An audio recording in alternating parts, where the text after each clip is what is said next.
Welcome to another electrifying episode of IoT Trailblazer podcast. I'm your host Paresh Mestri. Today we are charged up to talk about battery intelligence and breakthroughs. Joining me today is someone driving India's clean tech momentum, Mr. Sudarshan Shelgaonkar, CEO of Epitome Sustainable Energy, a leader in lithium-ion battery packs for ESS and electric vehicles. Hello Sudarshan ji, welcome to our show. Thank you, Paresh. Charged up for this. Let's get started from the beginning. Tell us about Epitome Sustainable Energy, how it was begun, and what is your mission to energize India? Epitome Sustainable Energy is into green energy harvesting. It's a consortium of 4 companies coming together with a clear motto of green energy harvesting. Our parent company is Epitome Component, and it's the 30 years young company. We are into the bare PCB manufacturing for consumer electronics, home appliances, IT industry, defense industry, and a lot of other industries for Indian market. We diversified into lithium-ion battery business in 2020. Our initial plant capacity was 0.3 gigawatt hour. Later on, we expanded to 0.7, and today our installed plant capacity is 1 gigawatt hour. We'll be further expanding it to 2 gigawatt hour in this financial year. We are designing the batteries for various business verticals like electrical vehicles, for stationary energy storage applications, and also for BESS and ESS solutions. It's really interesting beginning to the company and very diverse portfolio. Moving on, battery ecosystem is very much dominated by other countries, but these product offerings are very standard. Were there India specific challenges you faced while designing the battery packs? Today, battery industry is dominated by a lot of components coming from China. Specifically, I will talk about BMS. When BMS is coming from China, it has to be customized for the Indian environmental condition, Indian requirements, which are specifically to the battery standards, which has to be followed for Indian market. So when it's a product is coming from China, there are a lot of limitations in terms of innovation, in terms of customization the product for Indian requirement.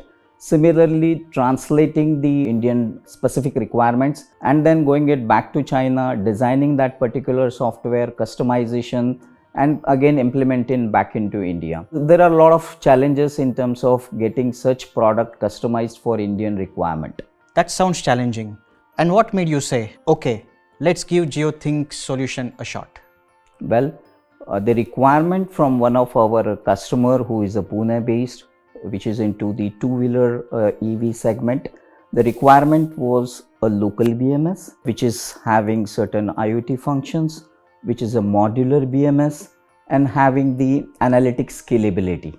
And once you started testing JIoThings BMS, was it a smooth sell or did you face some surprises? Well, when we started the Jio BMS adoption for this particular platform, the team was quite diversified team, having a lot of skill set, and they were able to tune to the requirement of our end customers.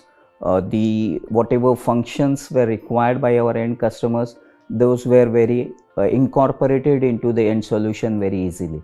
Wonderful to hear such praises from you. You have had exposure to many battery analytics platforms and also our offering JioEnergy.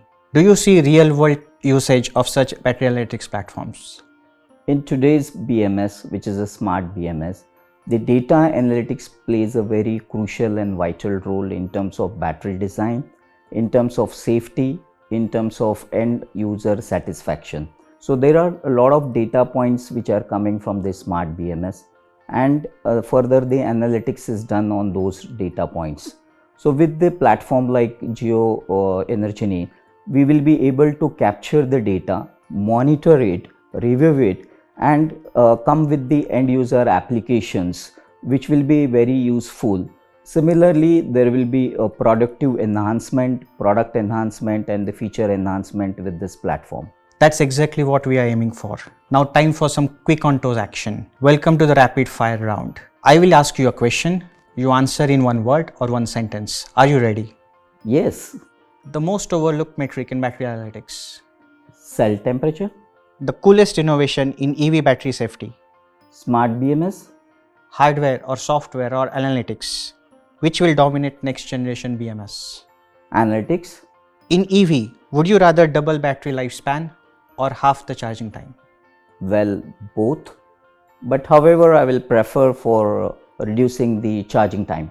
Battery energy storage system or EV, your pick, where India has immediate potential. BESS, battery energy storage systems. One wish from all Indian pack makers and BMS manufacturers, what it would be? Vocal for local. Any unique use cases or unexpected business where your battery packs are used now?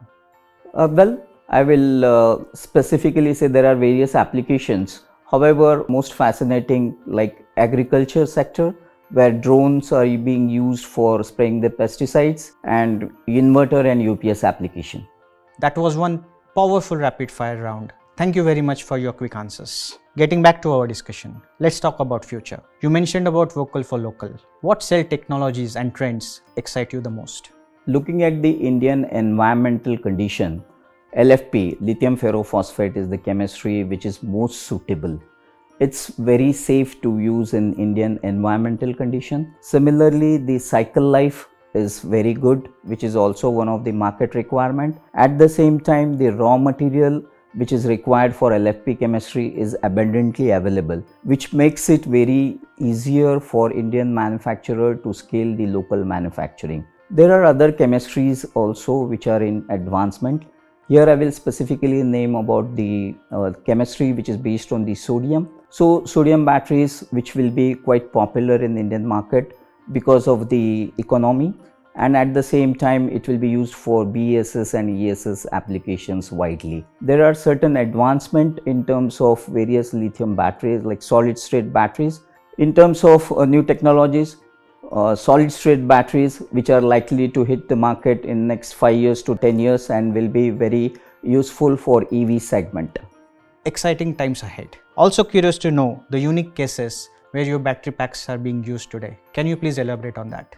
Yes. So some of the unique cases here I would like to emphasize is about the using of lithium batteries into agriculture sector, wherein drones are being used to spray the pesticides, or there are weeders which are getting used and lithium battery is being used in weeders in this agriculture sector. The other segment is about the adoption of lithium-ion batteries into the home users, where lead acid batteries are getting replaced for inverter as well as UPS. The third segment is C&I segment, where we are seeing the lot of penetration is happening because of the large increasing demand. So in nutshell, I can say BESS and ESS is also growing in the Indian market. Potential for batteries in India is boundless. We are at the end of the episode and we would like to have a book recommendation from you. Something that energized your thoughts as a tech leader. Well, I'll recommend here autobiography of Steve Jobs, which is based on innovation. For me, I think if you have a great idea, a unique idea, then implementation of that idea is innovation. So innovation is idea plus implementation.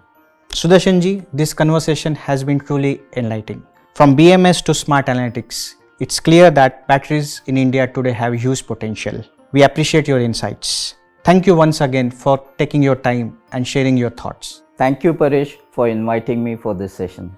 To our listeners, thank you very much for tuning into Battery Intelligence episode of IoT Trailblazer podcast. Stay curious, stay charged, and until next time, thank you.